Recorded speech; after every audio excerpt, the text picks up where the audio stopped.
Well, hello everybody, my name's Ian, you all know that. Welcome to me shed. I've got to say, I've just come home from work. The scrap gods have conspired against me. It's only yesterday I put a video up looking, at my bench. Almost finished all my scrap. That's it. And I'm not sure if I'm deluding myself or not when I say I'm not actively bringing scrap home. I need to do some tidying up. Well, you all know what happens when you say that, don't you? When you tempt the scrap gods and say, nah. So I did. I got a phone call. Hey, I've got some stuff here if you want it.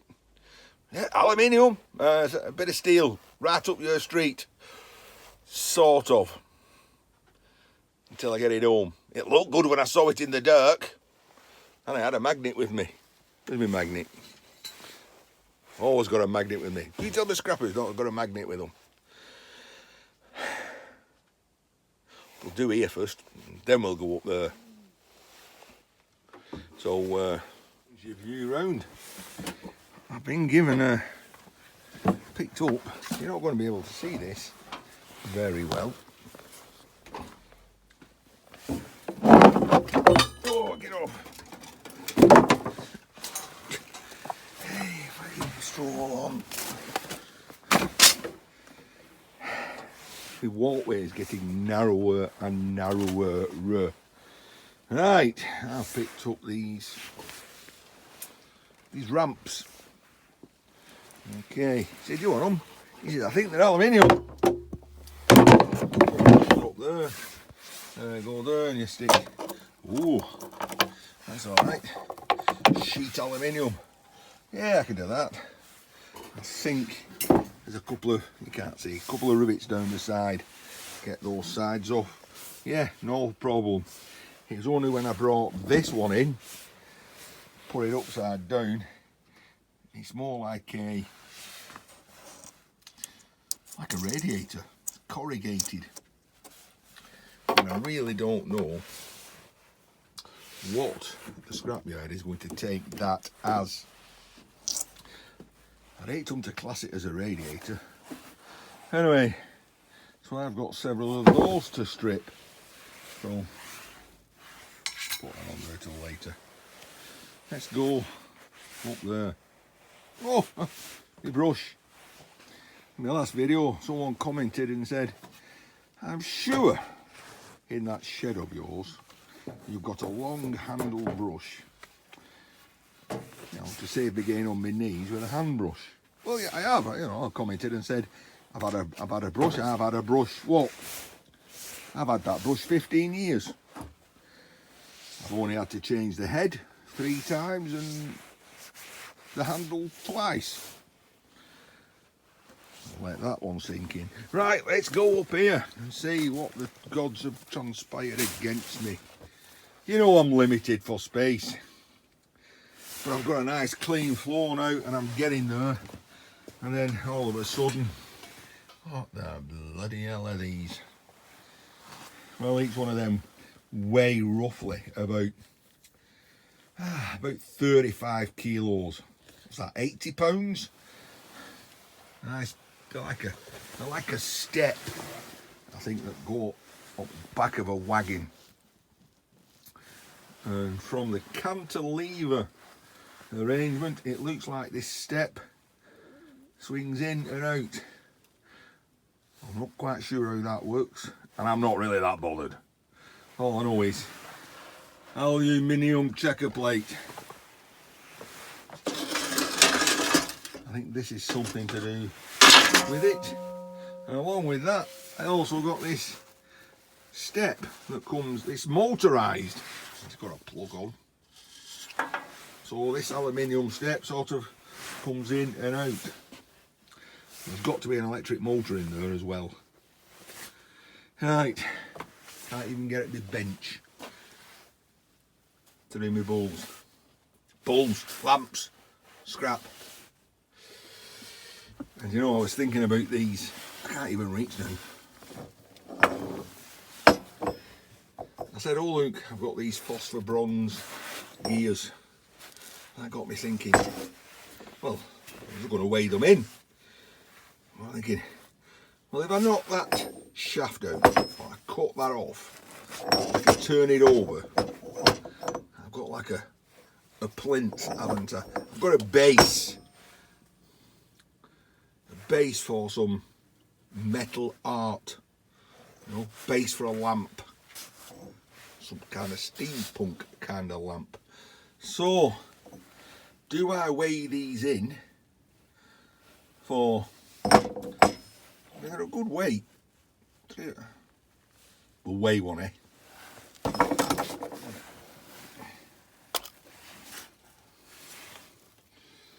So 2.5 kilos. 2.5 kilos of gunmetal. I'm not knock half a kilo off that shaft. 2 kilos of gunmetal. Well, brass is fetching around about £3.50, £3.60 a kilogram. So if that was brass, that would be getting me £7 in English money. But it's gunmetal, and I don't know gunmetal prices. I come across it so little. Well, let's add a bit more. Let's call it £4. So that could be £8. Do I really want to? So I'll be £16 for the pair of those. Do I want to keep them?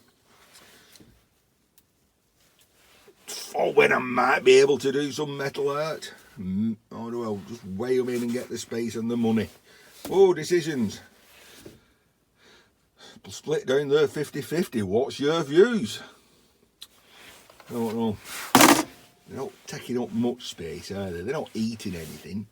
It's not like I was keeping this big tray. That'd be a pain. But having said that, ladies and gentlemen, put the light on. All down there is piles and piles of other cogs and gears and chain that I am keeping for when I do some metal art, which I'll never probably ever get round to doing.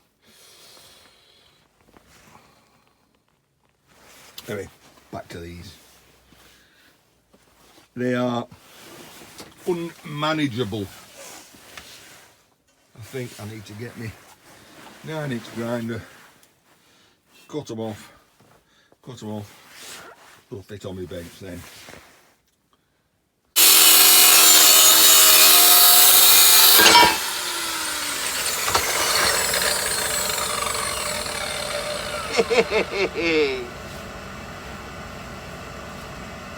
That's the way to do it.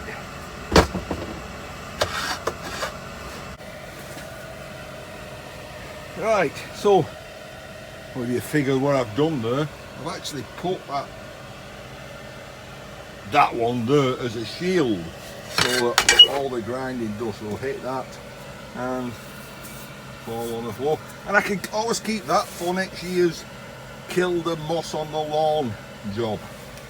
Right, I'll do that one. And get this aluminium off. Change of hammer, for ball peen to an engineer's hammer, although any hammer would do. An old wood chisel. It's got a metal head, so you can hammer these, and it's easy enough to get these aluminium rivets off. As easy as that.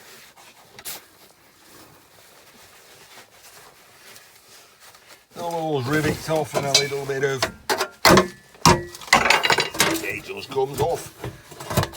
And there we go. Nice piece of sheet of aluminium checker plate. Oh, Durburn, I think, as it's called. Gonna get a couple of those little bits off.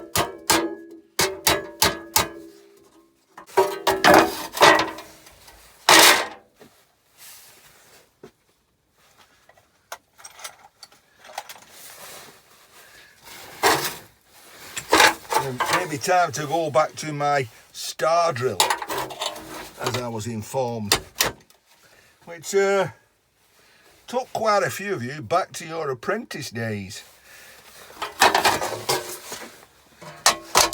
as you commented to me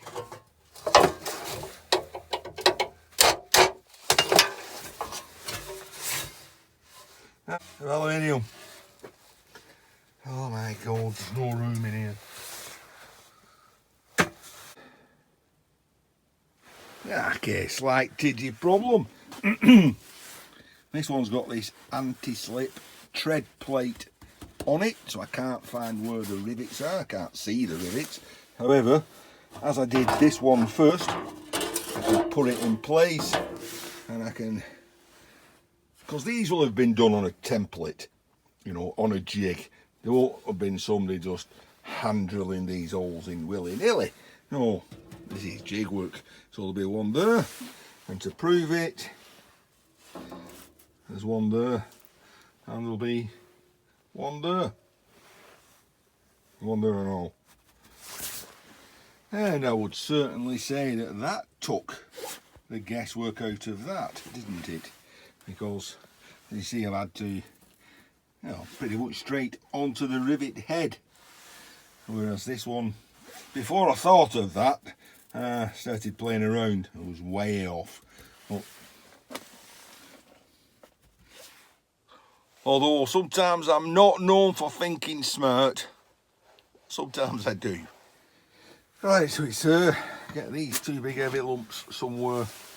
And I don't know if you noticed, but one of my right hand gloves came in rather handy. Handy. With those out the way, it's a matter of just tackling this because I need some desk space. So this is some kind of pull out footstep. It's upside down.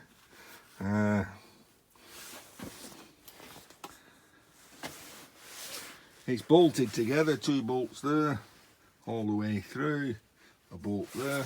So I'll just whip them off, get that top off and show you then. Well, a quick check says it's 10 milli, which is good because 9, 8, I don't know where all my 8s have gone. They just disappeared. They've probably gone with all the left-hand gloves somewhere.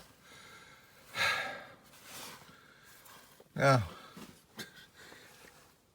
God, what spanners do you guys lose?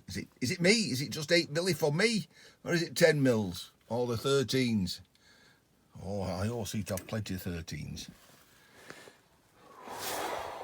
With all the nuts undone, and I'm a sucker for keeping these like dome-headed nuts. Have a tub full. And a gentle tap. Maybe a harder tap. There we go. And I'll be keeping that threaded rod as well.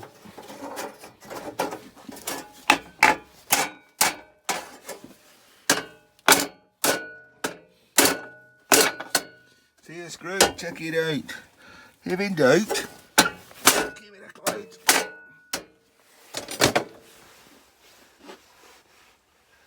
My patience is wearing thin with you.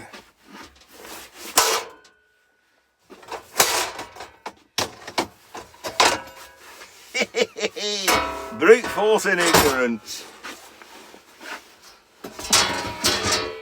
Whoa, what have we got in here? Whoa.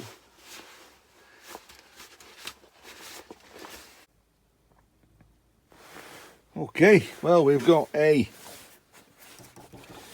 windscreen wiper motor. 12 volt, I would guess. It's on 2 limit switches. They're worth keeping, of course. So how did that operate? My hammering and bangering has knocked off the doodah. You know, the thingy-majig that connects to the wishing bone that connects to the knee bone. The knee bone connects to the thigh bone. The thigh bone connects to the neck bone. The neck. Oh, wrong song. Okay.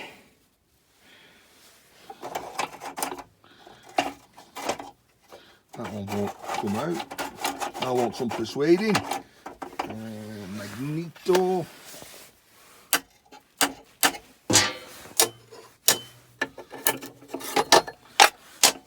It's all laying apart from the step. Of course, I'll be tempted to put 12 volts to the motor to see if it works. Well, this is turning out to be a more bigger job than what I just thought. It's coming apart, but these things, these arms, they're all got a metal sleeve in that's tapped. So every one of those has to be stripped even more further down.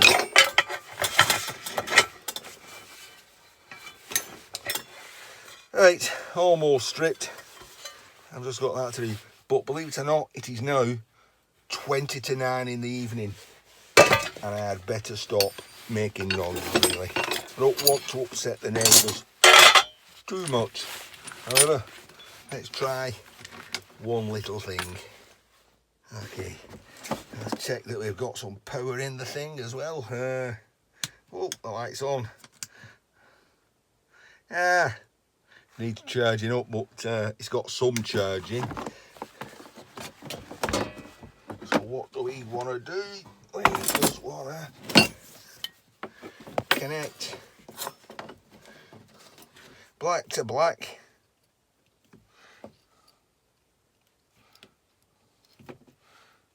Harder than said, easier said than done because there are massive big gaps between those. So if I double that cable over, yeah, and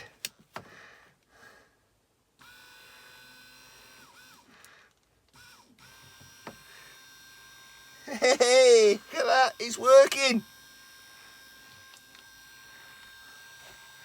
Hey, is that working strong enough to make a welding positioner? It's not turning fast enough to be a wire stripper. Hey, win-win. Well, as far as I'm concerned, win-win. Got something to play with.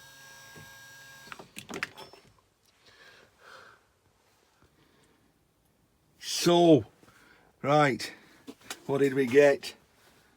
What scrap value? Well, we got this stainless steel arm, and that, may as well, I don't know, do I keep it or not? It came off there. Stainless steel. I got some nuts, I got some threaded bar, I got some tube, I got some rollers. I want to keep the rollers, doubtful. I've got a messy bench, which upsets me because I had it all sorted yesterday. I've got some aluminium, and I've got, what did I say, 35 kilos, 70 kilos. Double it, 140, 150 pounds, not English pounds, weight pounds of iron. That'll get me garage iron, as he calls it, £200 a tonne. What did I say? 70 kilos, 20 pence, £14, English money this time. I got some aluminium, I got some more aluminium, and I've enjoyed myself for an hour in the shed. Not so sure about the neighbours. Right, so just remember, I mean, scrapping with Grandpa, this wouldn't have happened to me but for you shedding blood. You know, just remember, every time you shed blood and give a sacrifice to the scrap gods, a scrap man somewhere will reap that reward. And today it was me. I saw what you did. I'll put a link in for everybody else so they can all go over and thank him for that donation and my reward. Right, Ian waffling on his shed. Got no further on, have I, really? All I've done is one step forward, 2 steps back. See you in the next one. And so remember, folks, as you gaze up into the night sky, you'll be able to see Saturn, Jupiter and Venus in alignment. And if you're really flexible, you'll also be able to see your another planet. Going in, it's fresh.